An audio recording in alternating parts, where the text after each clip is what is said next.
G'day and welcome to the Ball Boys Fantasy Basketball Podcast. Today we're going to be doing a field goal percentage punt guide, talking about the advantages, disadvantages, the common mistakes, and a little bit of a mock draft example at the end. Let's go! Jordan open, Chicago with the lead!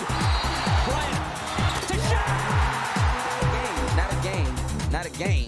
We talking about practice. LeBron James with no regard for human life. Anything's possible. Back out to Allen. His three-pointer. Bang! Curry for three. Wow! Unbelievable. Making it rain in New York. We the North are now we the champions. Not the destination, it's the journey. Mamba out.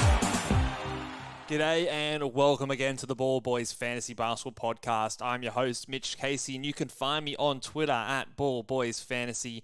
And like we said, guys, we're going to be going through our field goal percentage punt guide in today's podcast. If you haven't already, I would highly recommend going back and checking out our how to punt guide. So just the general look at punting as a strategy. Look at our rankings video that we did a few podcasts ago in terms of what rankings actually mean. And also we have done a free throw percentage punt guide already as well. That was our most recent podcast. So you can go check that one out after today's podcast. But today we're going to be talking about the field goal percentage punt guide, which is probably now the most popular punt build. It probably was the free throw percentage a few years ago, but now because of the plethora of three-point shooting volume guards that make up the top of fantasy rankings and are drafted early in our snake drafts at fantasy basketball draft season, these guys are often the ones that dominate the strategy for punters out there. So let's get stuck into the advantages of punting the field goal percentage. Now, the field goal percentage, if we're looking at it as a category, it is primarily, not always, but primarily dominated by big men. And a lot of the time, the big men who dominate this category also do very little else. They maybe dominate in field goal percentage, boards, and blocks, and they have low turnovers. But those guys don't often, now of course there are exceptions, like Nikola Jokic, who was one of the best field goal percentage guys in the league, but he was the number one pick, who they don't often give us points. They don't often give us threes or assists and steals. So when you ignore the field goal percentage category, those type of players which are very concentrated in their value drop dramatically in terms of the value to your team. So you're left with more of a pool of players who give you a more spread out statistical, game, and they give you more help in a lot of those other categories, which can help lead to a more balanced team. And so that, I think, is a really big thing to keep in mind as well. Field goal percentage is also a very volatile category.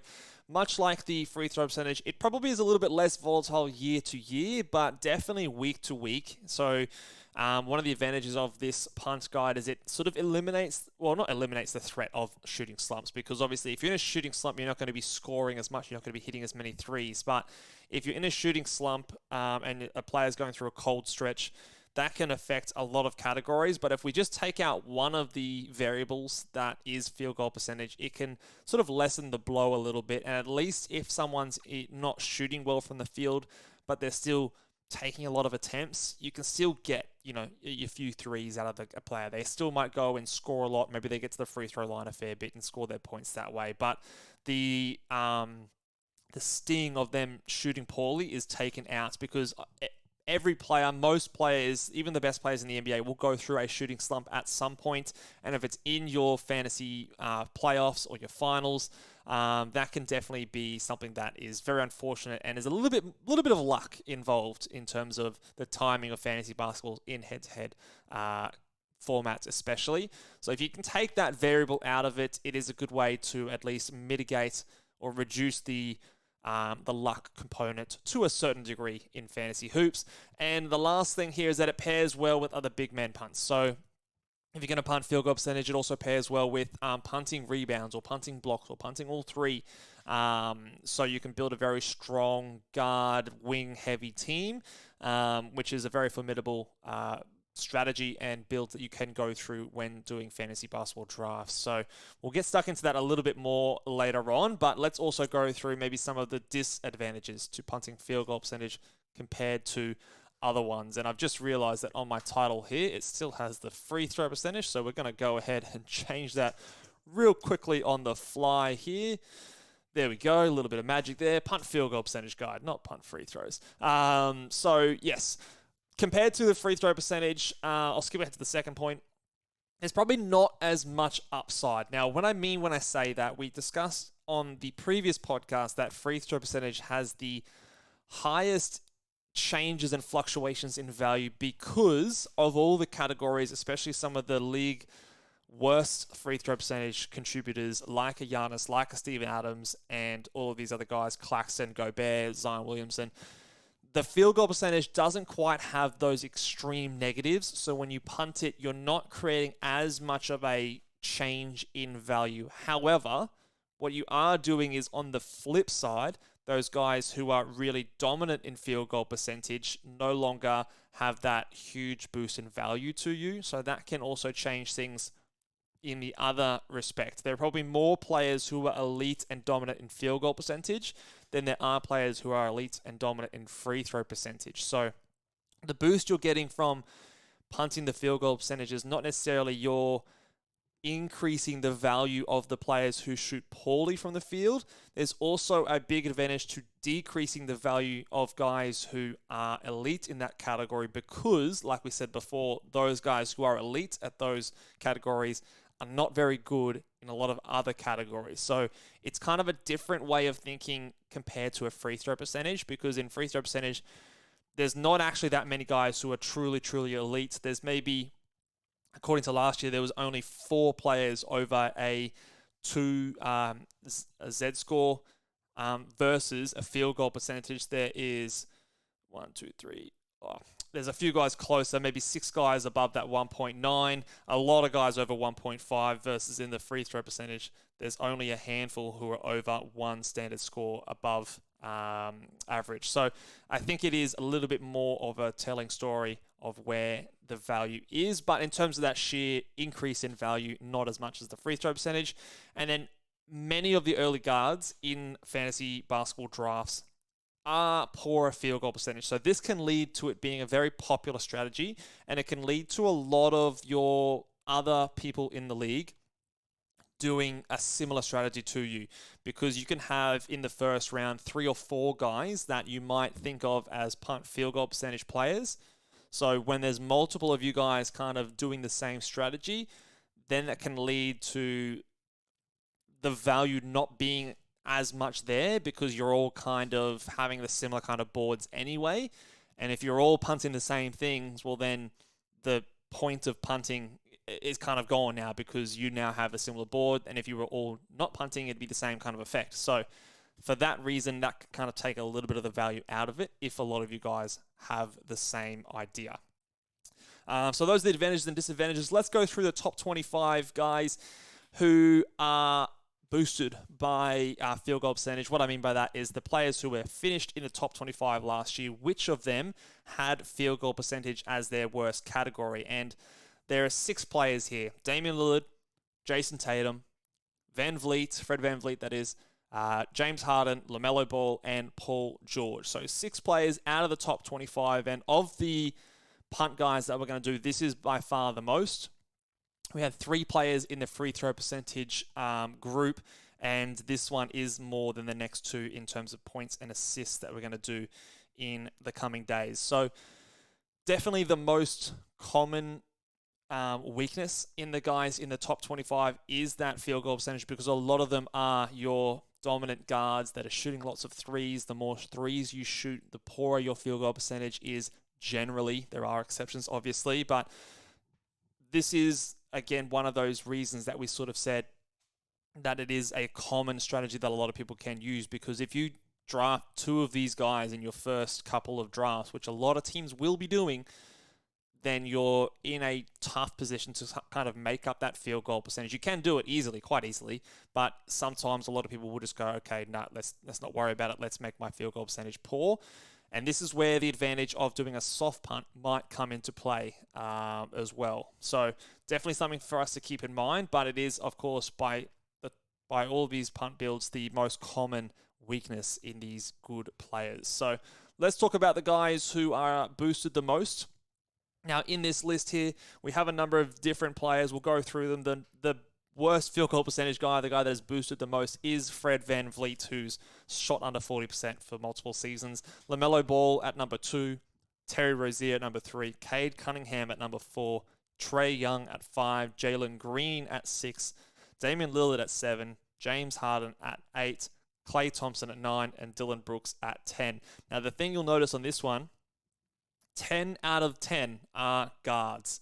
They are all guards in here, or at least guard eligible. Some of them might be more considered wings, but they're all guard eligible on all the fantasy platforms. So you're not valuing those bigs as highly as other teams are who are maybe not punting field goal percentage. So that can lead into one of the biggest mistakes that we talk about, which is overdrafting guards. Now, we had the very opposite mistake in the previous video in free throw percentage, but it's probably even more so happening here because, like we said, 10 out of 10 guys who were the biggest beneficiaries of this punt were guards. So you might see those guards shoot up really, really high on your draft board. If we, again, go over to Fantasy Basketball Monster, if I bring you guys back over here, we will find that if I go and punt the field goal percentage category, even if I just look at the top of the board here, look at where a player like Nikola Jokic is. He was the 9th ranked player last year if you take out field goal percentage, and all of the players ahead of him, except for Joel Embiid, Shea, Damian Lillard, Tatum, Fred VanVleet, Steph Curry, Tyrese Halliburton, Kyrie Irving. There's only 2 guys in here in Tatum and Embiid who aren't guards. So you can quite easily fill your team with guards. If we look a bit further down, Donovan Mitchell, LaMelo Ball, Luka, Chris Paul, OG, all these guys get a big boost. Trae Young, DeJounte Murray, Anthony Edwards, all these guys get a big boost, whereas the big guys, Jokic, Anthony Davis, Miles Turner, all of these guys drop way back down. Sabonis is right down here at number 55. Bam is at 57. Claxton's way back at 64. All of these guys, which will be typically going at, the points in the draft where you can get them, are dropping right back down. So that can lead to sometimes passing on these guys in favor for a guard or a wing that might benefit your build a little bit more. But this can lead to talking about the third one here, punting too many categories unnecessarily. You still want to try and find your rebounds or your blocks or have someone who can, have fewer turnovers if you care about those kind of things. If you are not wanting to go into that 4-category punt bigs build. And it can be very easy to find yourself in that build, especially, I probably think even more so in the punt field goal percentage than a punt free throw percentage build. It can be easier to find yourself in that just completely punting all big men stats. So it is very important in my view to, even though those bigs might not be valued quite as highly as some of those guards and wings, I still think it is very important to fill those positions and fill them with guys that are going to help you in those areas that you need help with. Maybe you're looking for big guys who give you assists, maybe someone like an Alperen Şengün, or big guys who are really good free throw percentage shooters like a Kristaps Porzingis, like a Karl Anthony Towns, or those kind of type players. They might not be quote-unquote ranked as high as other guys, but when they are filling a position compared to their, positional counterparts, like a Nicholas Claxton, they're going to be 40 spots ahead of those other guys that you could fill that position with, and therefore more valuable than taking a guy in a different position who might be ahead of them in terms of their rankings, but compared to someone else you can draft in that same position the next round, the difference might not be quite as big. So it is important to get those big men that still help you in the other categories you're looking to be good at. So that is a very important thing here. And then the last thing is, most of the time, you're going to be flooded with three-pointers. When you're getting guys who are poor field goal percentage, or at least boosted in that field goal percentage category, usually you're going to get guys who are shooting a lot of threes, and we know that threes are the easiest category to find on the waiver wire. Lots of players shoot threes, so it is probably the least valuable category to be targeting early in drafts. So sometimes, again, we talked about soft punts. When I'm punting field goal percentage, what I will also do is downweight my 3-point category because I'm going to find it by accident. I'm going to be getting a lot of threes without even trying. So what I'm trying to do is just turn around that category and make it a little bit more less important for my team, especially early on, because I'm really trying to find those points. I'm trying to find those assists, those steals, the free throw percentage. I'm trying to boost those categories, which are much harder to increase later. And we'll talk about statistical scarcity in another video. But that's something that I find is a big mistake that people make. They chase guys who score threes, and that's great in terms of their ranking. But then at the end, similar to like the field goal percentage guys in the previous video, you're going to have a team where you're going out and shooting 150 threes and beating your opponent by 50 threes each week. There's not that much value in dominating that category. You don't need to be the best. You just need to be very competitive, but you need to be very competitive in a range of categories as well. So those are some of the biggest mistakes that I see people make when doing this punt build. So with that being said, we're going to go, and this one might be a bit of a shorter video compared to the other one. We're going to go and do a bit of a mock draft in a few different scenarios. So if we bring back Basketball Monster here, if we go through, and let's say we turn off that punt field goal percentage build again. Of course, Basketball Monster kicks us out again. Let's go through. So if you went down now, who would be the players that you might consider a punt field goal percentage starting piece? Now, of all of them, I don't think there's necessarily someone that you need to immediately go with that build. I think in all players, the two guys that I would consider going straight into a punt field goal percentage build, if you're drafting them in the first round, the first one here is Damian Lillard. So I think he's definitely someone to consider as that guy as a punt field goal. He is, of the first round guys, or at least the guys that finished in the first round, the worst player when it comes to field goal percentage, nearly 1 Z-score down from average. And then the next guy here is Jason Tatum. Now, the reason I bring up Jason Tatum is because he's a power forward eligible player. So he can get you the rebounds that you need. His blocks, whilst they're not elite, they're nearly at 1 block per game. So you are getting some of those other big man stats, plus his elite scoring and assists for a guy who is in the power forward eligible player is extremely valuable. So whilst he might not be as valuable as a Damian Lillard, you can, in the next round, get someone like a Fred VanVleet, like a Trae Young, that does the things that Lillard does, maybe not to the extent that Lillard does, but in that similar vein, and you've already locked away a power forward eligible player. So keeping those in mind. Other guys you can have a look at that might be first-round guys this year, someone like a LaMelo Ball, who I think might be drafted in that range and was drafted there last year. James Harden is another guy here as well that could potentially be that first-round player. But let's say we start with a draft and we draft Jason Tatum. He's going to be our power forward. The next thing we're going to look at here is, let's maybe do a Damian Lillard. He's the most classic example for this purpose. So we draft Damian Lillard. We come around to the next round.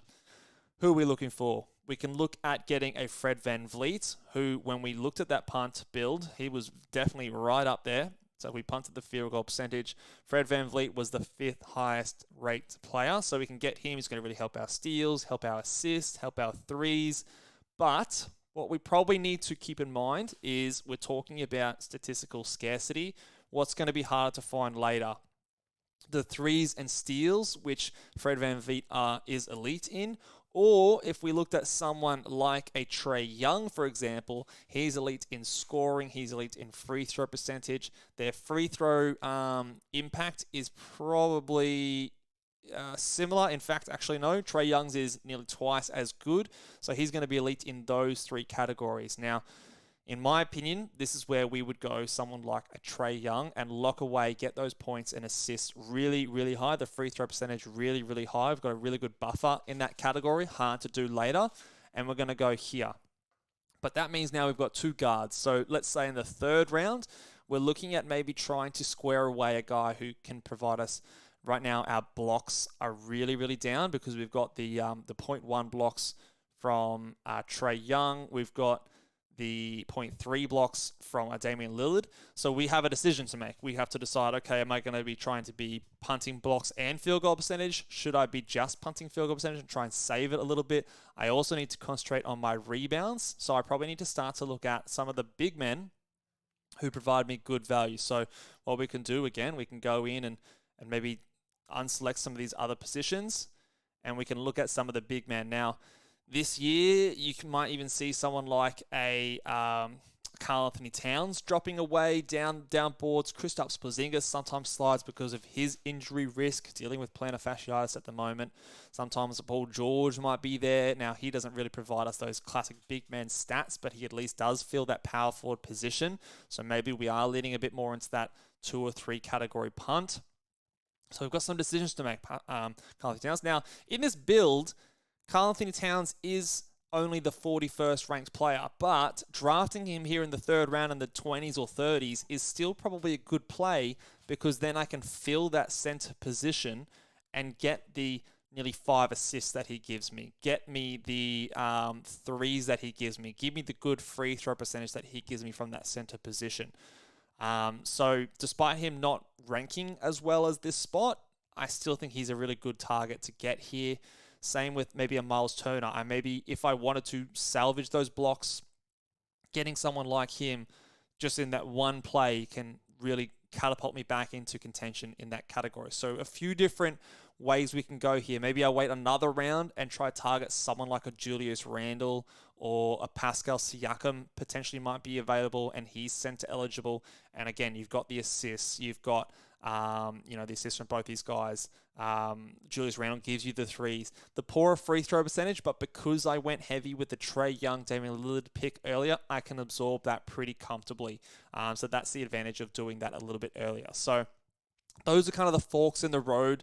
And again, I won't go through a full mock with you guys because it's obviously very early on and we don't know exactly where players are going. But those are the kind of decisions that you will have early on if you are talking about punting a field goal percentage and deciding on, okay, am I going to salvage the blocks? Am I going to salvage the rebounds? Or am I going to lean more into those heavy punts? But you can kind of see how early on, even in those first 3 to 4 picks, you can really dig yourself into a hole by going too hard on those guards early and finding yourself in a position where you just have to punt all of those big man categories, even though you maybe weren't trying to do so early on in the draft. So just something to keep in mind, guys. And I think this one might be a nice and short, sweet episode. So if you guys do enjoy these punt guides, let me know down in the comments below over on YouTube. Give me a big thumbs up if you are enjoying it, and make sure you guys are subscribed over on YouTube, wherever you listen to your podcasts. And we'll see you next time. We're talking punting assists next time. Laters.